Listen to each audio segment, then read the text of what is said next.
আপনাদের সকলকে অসংখ্য ধন্যবাদ। আপনারা অনেকক্ষণ ধরে দাঁড়িয়ে আছেন।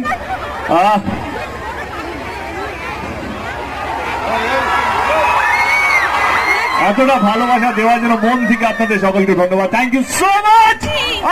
Thank you so much Howrah, thank you so much.